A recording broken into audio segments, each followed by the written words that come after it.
नमस्कार, मैं हूं अंजलि और आप देख रहे हैं 24 इंडिया न्यूज।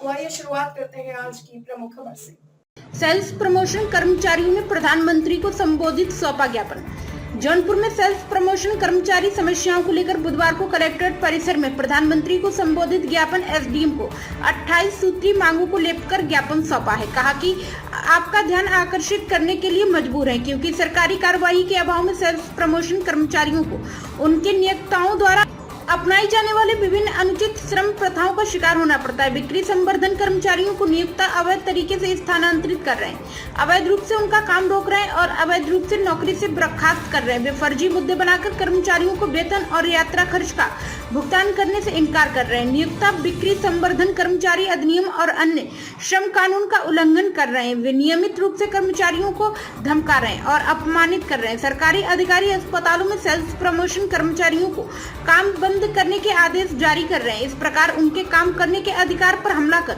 उनके जीवन अधिकार को खतरे में डाल रहे हैं। 24 इंडिया न्यूज के लिए विवेक सिंह की खास रिपोर्ट। आप लोग ज्ञापन देने आए थे, किस बात को लेकर ज्ञापन दिया?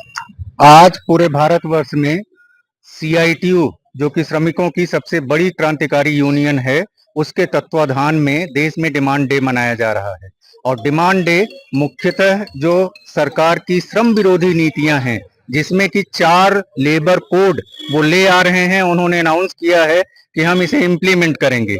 हम मजदूर कर्मचारी उसका पुरजोर विरोध करते हैं और सरकार से ये डिमांड करते हैं कि 4 लेबर कोड को रिपील किया जाए, 44 श्रम कानूनों को रीस्टोर किया जाए। आज हम सभी यहाँ मेडिकल रिप्रेजेंटेटिव हैं।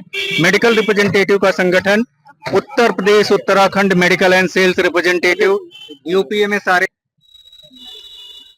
मेडिकल रिप्रेजेंटेटिव का संगठन Uttar Pradesh Uttarakhand medical and sales representative association, short में इसे यूपीए में सारे कहते हैं, जो कि हमारे अखिल भारतीय संगठन एफएमआरआई से संबद्ध है।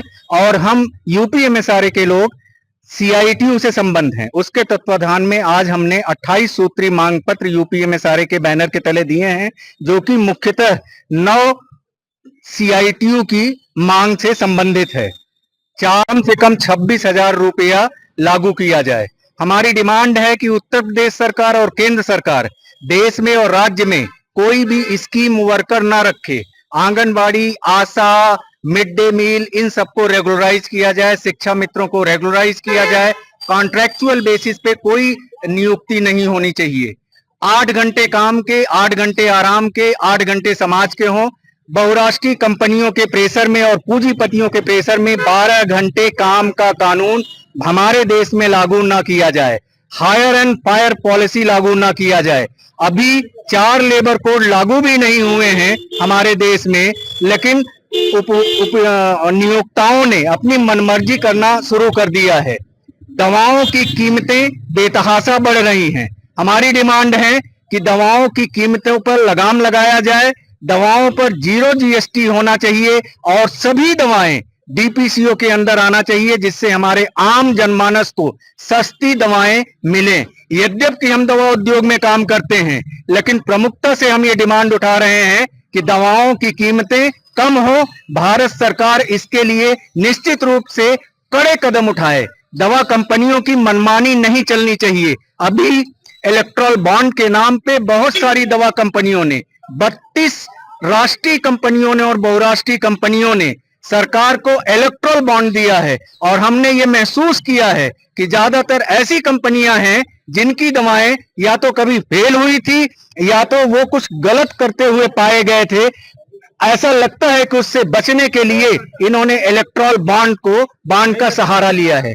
इन्हीं 28 सूत्री मांग पत्र को लेकर के आज यूपीए में सारे जौनपुर इकाई के तत्वाधान में, सीआईटीयू की जिला कमेटी के तत्वाधान में हमने एसडीएम माननीय निधि शुक्ला जी को अपना ज्ञापन, जो कि देश के प्रधानमंत्री को संबोधित है, दिया है।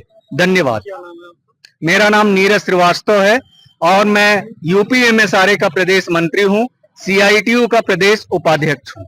खबरों में अब तक के लिए बस इतना ही। मिलते हैं फिर ऐसी ही बड़ी खबर के साथ। तब तक के लिए नमस्कार और देखते रहिए 24 इंडिया न्यूज।